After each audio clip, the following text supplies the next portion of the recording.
साथियों, आज हम समझते हैं भारतीय संविधान के भाग 3 का आर्टिकल 12। जी हाँ दोस्तों, आर्टिकल 12 को समझने से पहले आप इस बात पर थोड़ा सा ध्यान दीजिए। कुछ लोग कहते हैं कि भारत का संविधान है 2047 तक समाप्त कर दिया जाएगा।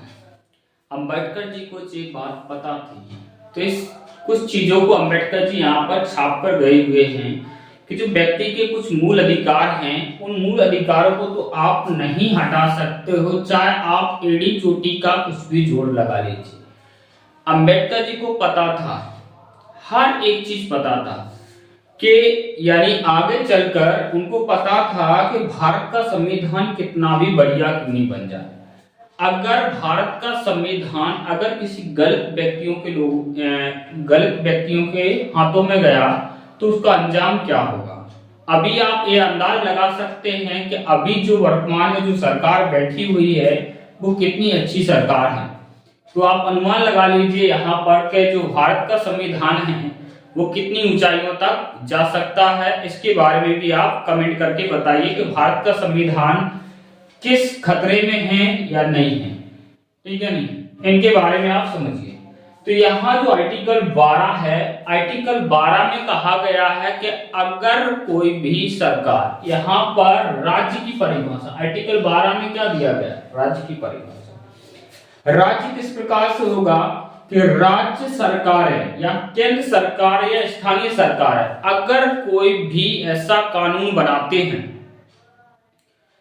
जो व्यक्ति के मूल अधिकारों को प्रभावित करे, तो वो कानून स्वतः ही समाप्त हो जाएंगे, अपने आप समाप्त हो जाएंगे। न्यायालय उनको क्या है, समाप्त कर देगी। ये बात आपको ध्यान रखना है। तो आप ये समझ सकते हैं कि अम्बेडकर जी का दिमाग कितना काम करता हो। उस समय से आज से क्या है, हमेशा वो 100 साल पहले की सोच के चलते थे कि आने वाली जो पीढ़ियां हैं वो किस यानी इस कंडीशन से गुजरेगी, और आने वाले जो राजनेता हैं वो राजनेता यानी जो गोरे अंग्रेज चले गए, लेकिन गोरे अंग्रेजों के भेष में क्या है, हमको जो यानी सफेद जो कुर्ता में क्या है, सफेद अंग्रेज यहाँ पर छोड़ गए। वो सफेद अंग्रेजों की आपको यानी दुर्दशा पूरे देश को क्या है, कहां से कहां लेकर पहुंचा दिया। आज जो समझ रहे हैं कि मोदी की गारंटी है, मोदी की ऐसी गारंटी होती है कि यानी उन्होंने कहा कि यानी मोदी ने क्या है, भारी गिरावट की है, यानी पेट्रोल का रेट 2 रुपए कम कर दिया गया है। ठीक, कहा जाता है कि यानी जब शेर क्या है, यानी मोदी जी को क्या कहा जाता है, शेर कहा जाता है। तो मौत याद है, जब कहा जाता है कि शेर जब 2 कदम पीछे लेता है, तो ये मत समझिए वो छलांग लेने के लिए ले रहा है। तो अभी क्या है, चुनाव है, तो अभी 2 कदम पीछे, 2 रुपए पीछे, चुनाव होने के बाद 4 कदम आगे हो जाएंगे, कोई दिक्कत नहीं है। मोदी की चाल है जी, समझिए आप इन चीजों को। तो यहाँ पर क्या है, राज्य की परिभाषा, इसमें कहा गया कि कोई भी राज्य अर्थात देश यहाँ पर कोई ऐसा कानून नहीं बनाएगा जिससे लोगों के मूल अधिकारों को कोई भी प्रभावित हो। अगर ऐसा कानून बनता है तो वह कानून अपने आप समाप्त हो जाएगा। इस बात को दिल और दिमाग में लगा लीजिए, कोई संविधान को, हमारे मूल अधिकारों को छीन नहीं सकता।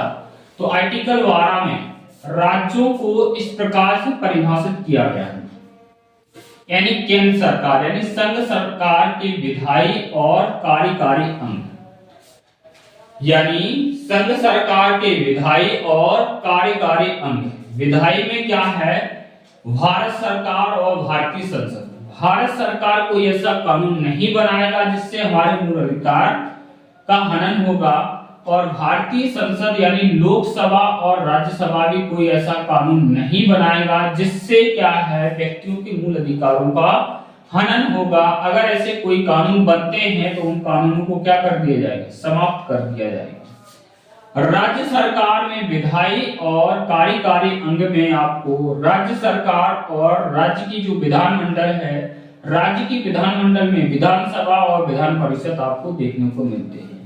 ऐसा नहीं कि केंद्र या राज्य में कोई भी यहाँ पर कानून बना दिया जाए, वो कानून अगर बना दिया जाए कि रातों रात क्या है, किन्हीं व्यक्तियों को क्या है, गिरफ्तार कर लिया जाएगा, सभी व्यक्तियों को जेल में डाल दिया जाएगा। तो क्या है, किन्हीं व्यक्तियों को क्या है, पीने के लिए पानी उपलब्ध नहीं कराया जाएगा, तो पानी पीना हमारा क्या मूल कर्तव्य है। पता चलेगा कि यानी आज से क्या है, सभी व्यक्ति क्या है, किसी प्रकार का यानी उद्योग धंधे नहीं कर सकते, तो वो भी हमारा मूल अधिकार है। ठीक है, यहाँ पर क्या है, स्थानीय यानी सभी स्थानीय प्राधिकार, यानी सभी स्थानीय मतलब स्थानीय सरकारों में यानी नगर पालिका आती है, जिसमें नगर निगम और नगर पालिकाएं आती हैं बड़े लेवल पर।